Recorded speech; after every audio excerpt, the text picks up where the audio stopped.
going to tell you that's taking your life in your hands every time you shoot across that. So from my own personal perspective, it made perfect sense to me to be trying to put a traffic signal in there because I have waited longer than the 8 cars, and the timing of when you're coming and going, you know, it certainly from my perspective was a safety factor and facilitated a safer and smoother trip from Flmeing Road onto 120 for myself. So when it came forward, I can only address my perspective.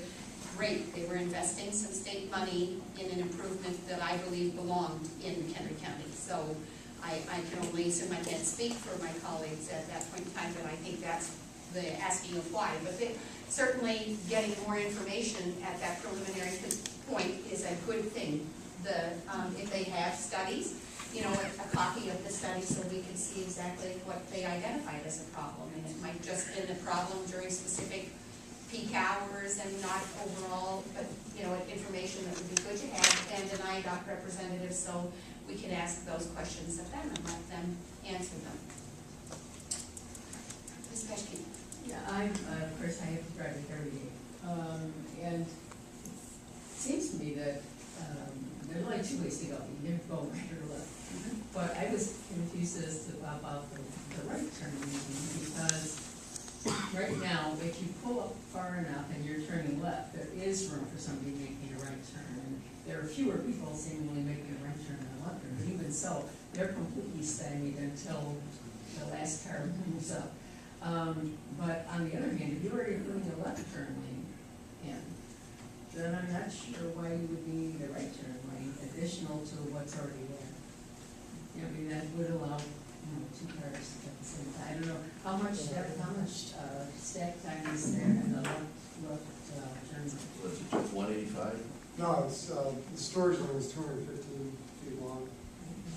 Yeah, well, it seemed to me that in my experience, it's pretty much the same as this, you know, that you're always anxious about the cars coming around the curve. And this is the only time it happened to me, but I made a left turn. I was taking my grandson to school, and the car was going to turn left on the Flmeing. So I said, okay, as soon as he does that, I'll turn.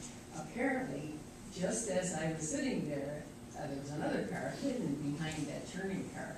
And when I pulled out, I looked in my mirror and it was got right behind me. Well, that wasn't good. And I never saw that car, and you know, because he was hidden behind the turning car. It was probably a van or something.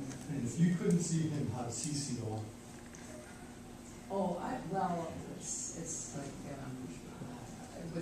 I've been in places too where they give you a warning if there's a lane ahead. So that would be like a flash in the end of the light signal that. Yeah, it shows you, stop it. I would assume. I assume there's going to be signage that they'll identify. I just am confused about why we need a right there. But it's not a right, it's a separate dedicated left, and that's the channelization. Obviously it serves as a right with it, because there's no through. Oh, I thought it said they're going to add and it's misrepresented. No, it's just one, you got the dedicated left now, that's gonna be there, right? Ms. Hanson. Yeah, I strongly concur the fact that we should have better communications with IDOT when they make decisions of this nature, so that we can see the concept more readily than all of a sudden it's here. And I understand when people in Flmeing Road think, you know, this has something to do with our initial discussions about Flmeing Road and all that, but it sounds like they were working very independently on this intersection with, it sounds like, very little communication with us. I mean, as far as some of these issues of stuff, safety studies and all this other stuff. I mean, to me, it's like, I agree that we should have someone come in and talk about it from IDOT perspective.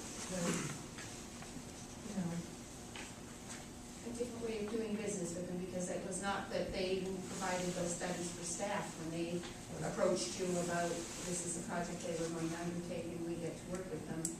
None of that information was provided for staff either. We have them come and present it.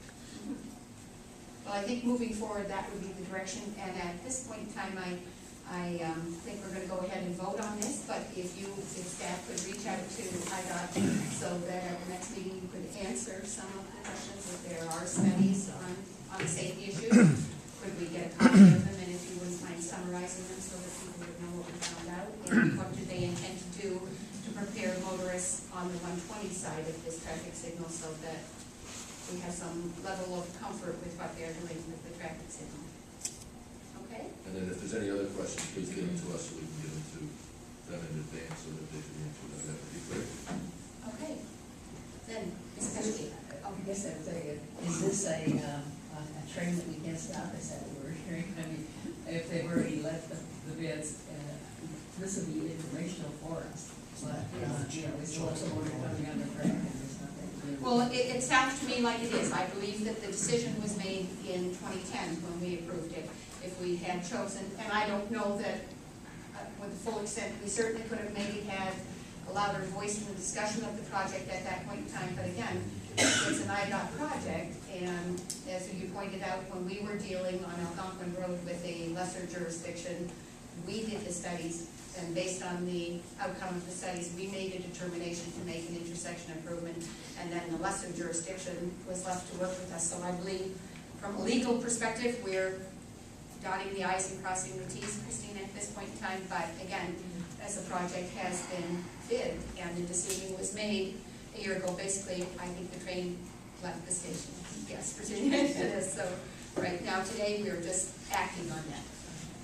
Okay, unless there's any more discussion, Ms. Peschke? Yes. Ms. Jensen? Yeah. Ms. Evertson? No. Mr. Provenzano? Yes. Mr. Reed? Ms. Salgado? And myself, yes. Thank you. Okay, 5.0.